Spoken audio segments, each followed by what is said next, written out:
Hello everyone, welcome back to another class of regeneration biology. So in today's class, we will try to learn how different signaling contribute to a regeneration event, and we necessarily will not stick onto one particular species or one particular system, simply because every system has got its innate qualities. Say for example, liver regeneration is normal across every species. Intestinal regeneration is normal across every species, no matter whether it is regenerative or non-regenerative. So hence, we do not want to discriminate. So in today's class, we will try to understand what is the implications of Jak-STAT and FGF signaling, how it is contributing to a regenerative response.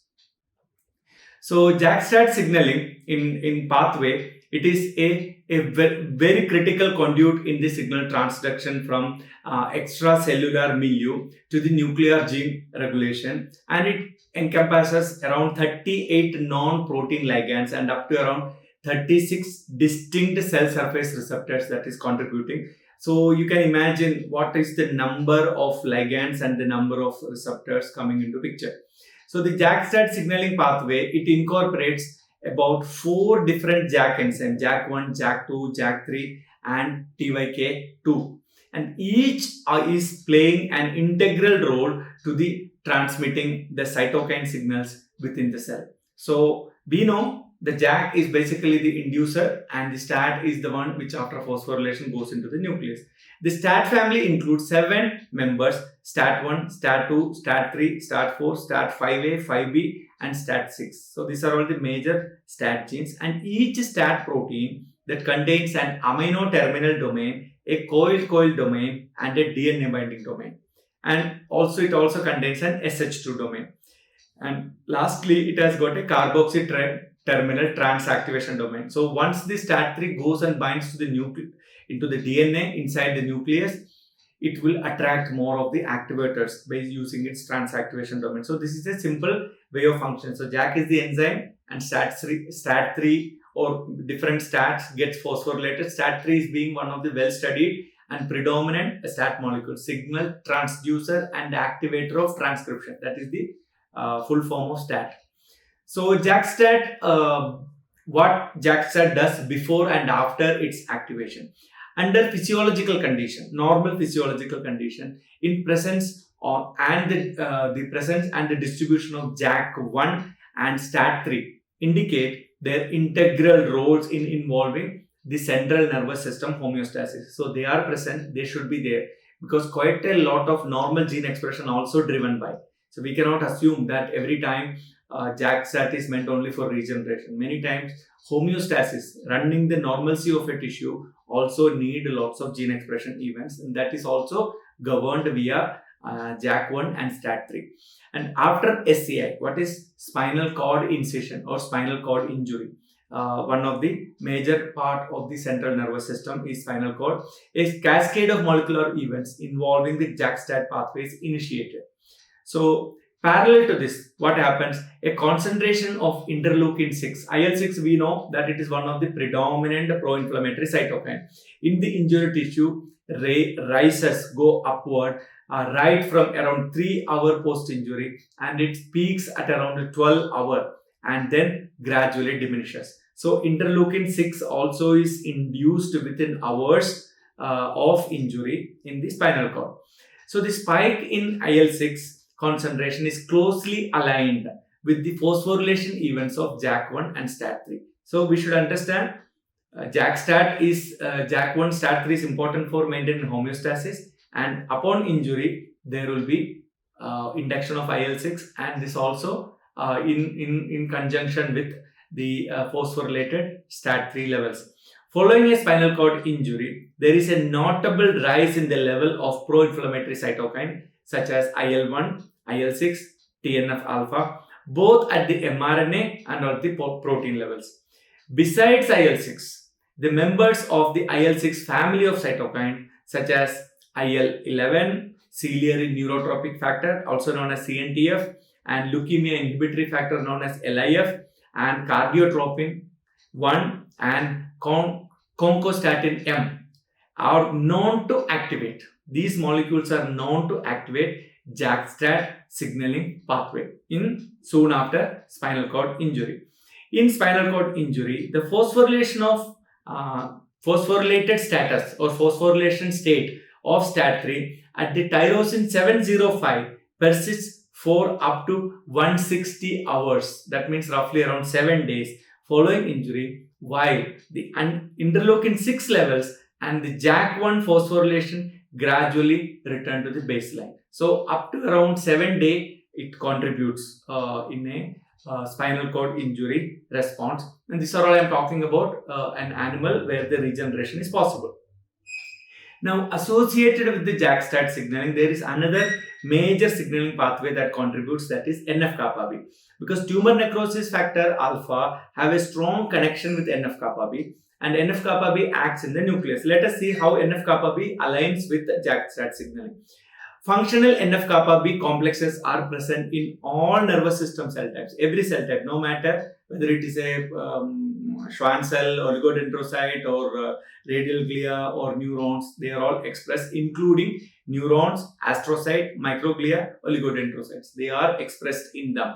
So NFkB activation in glial cells is generally associated with inflammation. So like I told you, inflammatory markers normally are IL-1, IL-6, TNF-alpha. And TNF-alpha has a significant role to play in the activation of NFkB.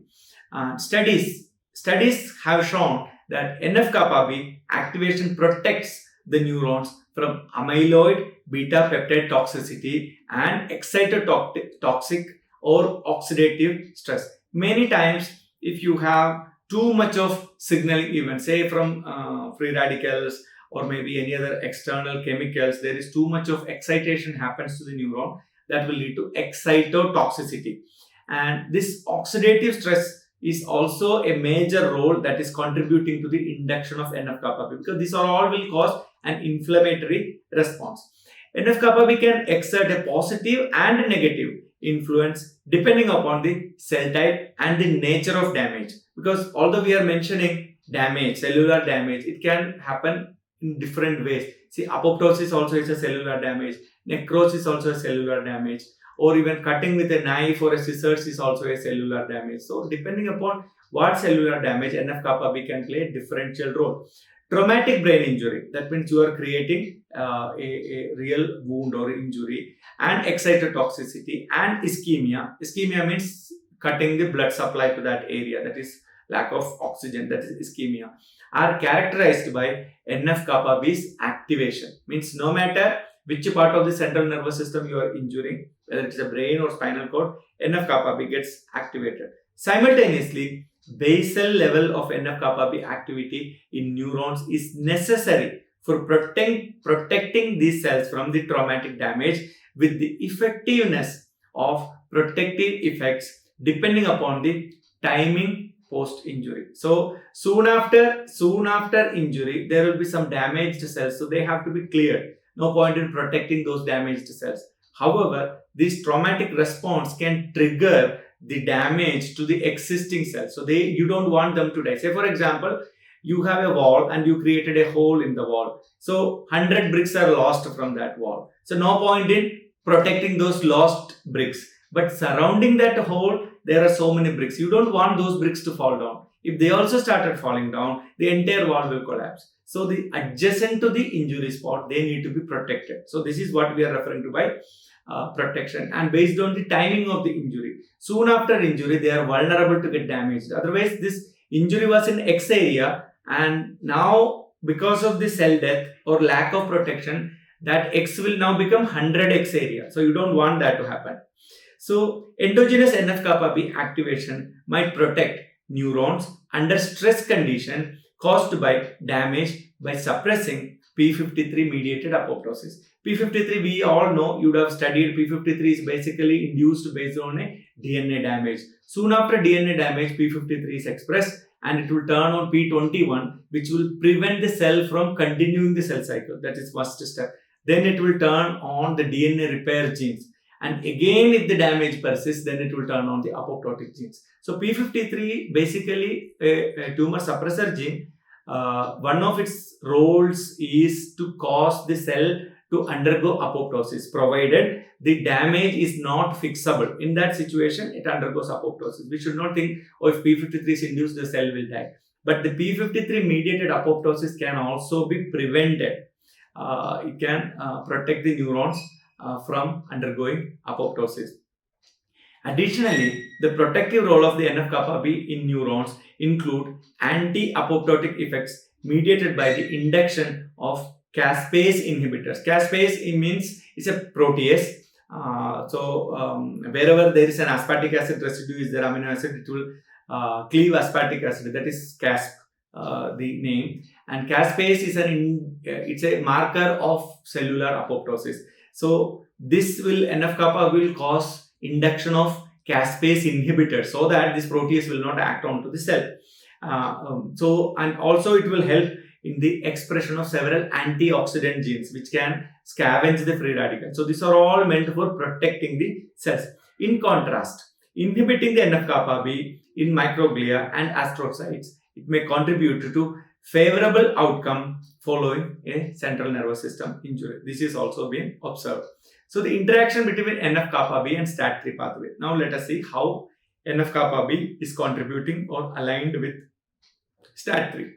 So you can see the interaction between the NF-κB and STAT3 pathways, particularly in response to TNF-alpha stimulation. Like I already told you, TNF-alpha is a pro-inflammatory cytokine. It involves a complex cascade of events, as you can see in this picture. Activation of NF-κB complex leads to the transcription of certain genes, including interleukin 6, IL-6, which we know it's a very strong pro-inflammatory cytokine, and leukemia inhibitory factor LIF.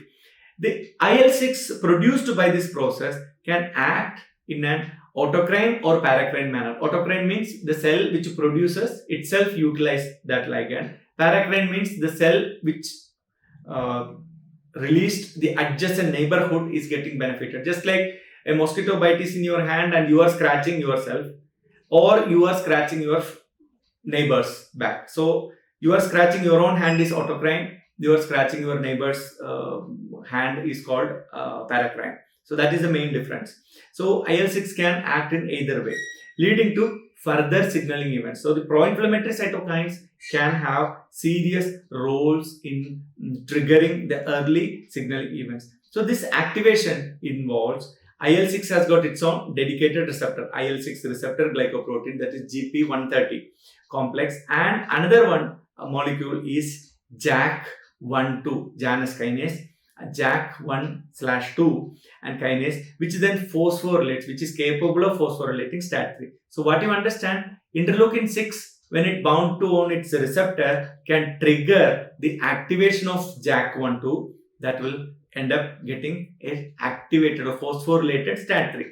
Phosphorylated STAT3 enters the nucleus to initiate the transcription of several target genes, including suppressor of cytokine signaling known as SOX3, SOCS3, and cellular inhibitor of apoptosis known as CLAP2.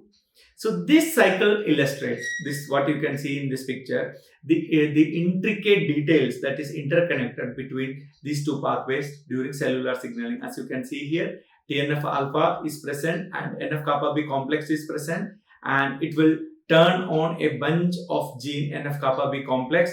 The names of genes are not important, but we understand end of the day you will end up getting more of IL-6 and LIF, and which in turn can bind onto the GP130, which is the receptor of IL-6, and it can trigger the transcription or the activation of STAT3 and also formation of SOX3.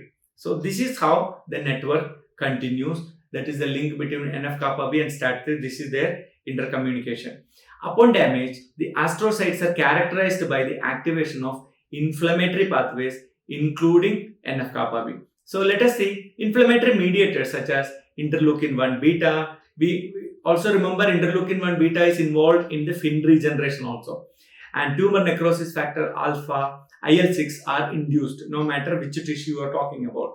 These astrocytes exhibit hyperphosphorylation and activation of STAT pathway, typically in response to the injury. So we can now confidently say if there is an inflammation, if there is TNF-alpha, if there is NFkB, and if there is IL-6 activation occurs, you will end up getting a phosphorylated STAT3, which can turn on several genes, including IL-6 itself. Typically, in response to injury, additionally, what you see is inhibiting anti-inflammatory phosphoinositide 3 kinase, that is PI3 kinase AKT pathway.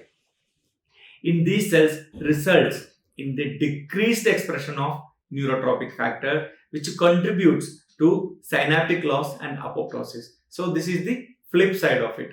So when these anti-inflammatory pathways are kick-started in the very beginning, you are not letting this inflammation to kick-start, then you end up having some synaptic loss. So the take-home message is the early inflammation is doing good for the cell for a regenerative point of view or cell protection point of view. So that is what you are seeing here. There are different, this is a picture of a neuron. You can see it, normal glycolysis etc. takes place and STAT3 pathway is turned on, NFkB pathway turned on, and PI3 AKT pathway is turned down, and TGF-beta levels are turned down. So all this work together so that the neuron can be protected, provided proper inflammatory pathways is kicked in. So cellular responses to the injury after a spinal cord injury is being shown here. What you are seeing here is it's a overall view of a neuron, and two kinds of classification is there here, that whether it's a neuron, microglia or macrophage, it doesn't matter. Two classification is there. One is a protective pathway in the left hand side, which is shown green in color, and on right hand side you are seeing a harmful pathway. So we should understand harmful pathways are there not to cause any harm, but rather it is countering the protective pathway, because sometimes every cell need not necessarily protect it. And there is a TGF-beta receptor, and also there are so many GAP43, GFAP, many genes are induced, and most importantly you can see the Jak-STAT signaling that is turning on, that is a protective pathway. And what is not so protective is the superactivation of NFkB complex, and which in turn triggers the formation of several factors such as CCL2, VEGF. So these ones beyond certain limit, they can trigger a harmful effect. So you can see in this box, pro-inflammation, prolonged pro-inflammation can be harmful, and same like you can see factors here, IL-6, TNF-alpha, IL-1, IL-12, all are mentioned here. Same factors are there in the protection also, IL-6, LIF, CNTF, etc. But the protective pathway acts for a protection point of view, provided it is short term. Like I mentioned, first maybe around 7 days only. You don't want that to continue for a longer time. And now we will look into FGF family and FGF signaling, because this class we will address both of them. FGF signaling are of two types: canonical FGF signaling, hormone-like FGF signaling, and intracellular FGF signaling. Different molecules are there. We will not read their name. FGF 1, 2, 3 like that is there. And here also plenty of FGFs are there. So they can act in canonical way, hormone-like way, and intracellular FGF way. So in mammals, there are 22 members of the FGF family, and these are relatively small proteins, and that is around 20 kilodalton in their molecular weight. Most FGFs, that is the canonical FGFs, are secreted and function as a paracrine or autocrine growth factor. Like I told you, autocrine and paracrine already. So they do not act very far. They don't have any far-reaching role for a typical canonical signaling pathway molecule. But there are subfamily of FGF includes 4 intracellular proteins, that is FGF11 to FGF14, 11, 12, 13 and 14. They are involved in regulating ion channels, and they can have completely different role than the conventional canonical molecule. Another group, that is FGF15, 19, 21 and 23. They consist of secreted hormone-like proteins. That means they can travel distant through the bloodstream. Hormone-like proteins regulating various aspects of organism metabolism. So they are important in housekeeping, they are important in providing cellular protection, and they are also important in communicating to the longer distance. So FGF can act as a stimulator of regeneration and repair. And this is a complex picture, don't worry, we will dissect it out. Unlike higher vertebrates, the birds and mammals, we know that, which are the higher vertebrates, the lower vertebrates such as fishes and frogs or fishes and amphibians, they have a pronounced capacity to regenerate amputated organ. Zebrafish and the amphibian axolotl, Ambystoma mexicanum, they represent two good models to study organ regeneration, and particularly the role of FGFs are well studied in this species. As you can see here, there is induction of FGF and it binds onto the FGF receptor, and FGF receptor which is having a activation. It has got an activation role, and lot of cellular proteins comes into picture. The activated receptor is now can cause the STAT3 phosphorylation, STAT1, STAT3 and STAT5 phosphorylation also, and it can go into the nucleus. Another pathway is it can influence through RAS, SOS2 and GRB2 pathway. It can create a PI3 kinase, phosphatidyl inositol 3 kinase activity, which in turn causes the phosphorylation of the AKT, and this also can go into the cell and cause the cellular proliferation. Another pathway it can do is through RAF, MEK and MAP kinase pathway, and it can also create a pro-regenerative environment. Another, the presence of PIP2 when it is more because of the switch between PIP2, PIP3, what can happen is it can create a PLC gamma and diacylglycerol and protein kinase C pathway, and another connection is through the second messenger IP3 and calcium signaling. So one signaling, FGF signaling, once it is activated, depending upon the cell type and depending upon what are the cellular or intracellular molecule utilized, it can trigger so many pathways including STAT3, AKT, MAP kinase and protein kinase C, etc. And you can see the specific inhibition of FGFR receptor suppressed the caudal fin regeneration in zebrafish.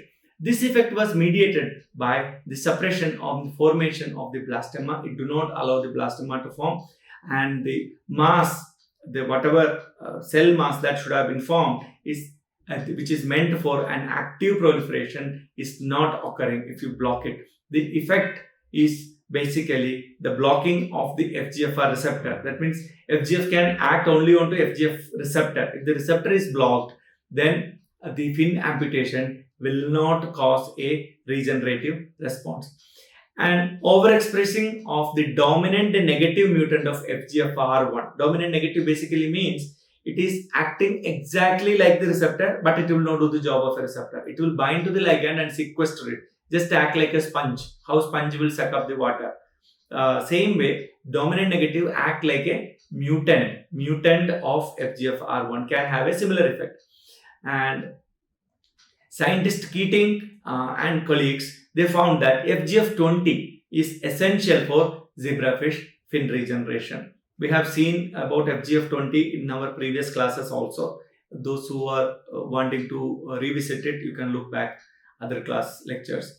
In zebrafish, FGF signaling was also known to be required to generate the spinal cord, liver, heart, lateral line, neuromast hair cells, and rod photoreceptor cells, and extraocular muscle. Means any tissue, no matter what tissue you are talking about, the FGF signaling is pivotal.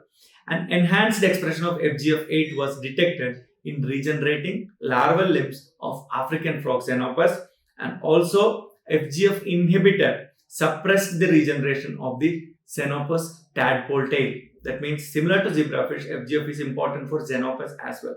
The cooperative application of FGF2, FGF8 and BMP7 to the skin wounds of axolotl. Normal skin wound, not amputation, mind it. Skin wound, you just put FGF2, FGF8 and BMP7, and also not just on axolotl but also in newt, that resulted in ectopic formation of the limbs and instead of simple wound healing. That means When these molecules come together, FGF2 and FGF8 and BMP7 comes together, it can create a limb in an unwanted place. So limb regeneration in axolotl is known to be nerve dependent. So it has been shown that FGF8 in the spinal ganglia, that is of the axolotl, is derived through the long axons of the regeneration limbs. Wherever there is a nerve in that limb is there that secretes these FGF8 molecules. So the studies on lower vertebrates models demonstrate the importance of FGFs in organ regeneration. So if you look, cellular responses are they are processes that is regulated by FGFs. If you look here, you can see that FGF is important in the it can trigger lots of proteases, it can trigger proliferative response, it can trigger stemness, it can trigger senescence, cellular senescence, that means age response, and it can inhibit cellular senescence. These are all activation, and it can also trigger the motility, and it can trigger the angiogenesis, it can trigger dedifferentiation, it can inhibit apoptosis. So this symbol shows inhibit apoptosis, and also it can trigger inflammation during a regenerative response. So to summarize further, what you can see here, the members of FGF family function as potent stimulators of tissue repair. The pro-reparative, that means regenerative effects of FGF are based on their ability to stimulate cell proliferation and migration one way, and enhance angiogenesis, that is the formation of the blood vessels, and regulate inflammation. That means you need inflammation, but you don't want inflammation for a prolonged time. Just like whenever you talk about inflammation, you remember how much salt you put in your dish. It is needed, but more is bad. So regulate inflammation and maintain cell stemness and promote dedifferentiation and protect cells from apoptosis and stimulate the expression of various proteases which are necessary for ligand maturation. Many ligands have to be matured, including TGF-beta, even tumor necrosis factor alpha. Various other ligands need to get matured by the protease action, and also many proteases are important for clearing the extracellular matrix, the junk that is formed after injury. So the bioavailability of FGFs in damaged tissues is ensured by stress-promoted gene expression, and at least in the case of FGF1 molecule is by stress-stimulated release. FGF is released based on the stress, which can act as a pro-regenerative gene. Many questions remain to be answered in FGF-regulated tissue repair. Although we know a lot, then it also brings in a lot of other leading questions, such as what branches of FGF signaling pathway are responsible for specific pro-reparative cellular effects of FGF. Which action is the apoptosis? Inhibiting apoptosis is helping in regeneration, or triggering inflammation is helping regeneration, or all of it. So such questions are always there. What are the relative contribution of individual cellular effects of FGF to tissue repair? That is a very interesting question that one could explore. How does the interplay of FGF with other growth factors and cytokines regulate the repair? Is FGF is good enough, or along with FGF some other factor also is necessary? So these are all the angle or area of research that is going on. What is the role of negative regulation of FGF signaling in the repair process? We know FGF20, if you remove it, you don't get fin regeneration. We know that. But why only FGF20? Or what about other FGFs? Are they not doing their job? What is the mechanism suppressing the FGF availability in trauma healing? When there is a trauma, like ischemia, that is a trauma. So how it is contributing? There is no cellular damage, but the blood supply is cut. How will you bring back the normalcy back, especially the connections in the neurons? The expanding arsenal of modern methods and genetic information, genetic analysis has a huge potential to help in answering these questions. Okay, we will study more about the regeneration biology in the next class. Thank you.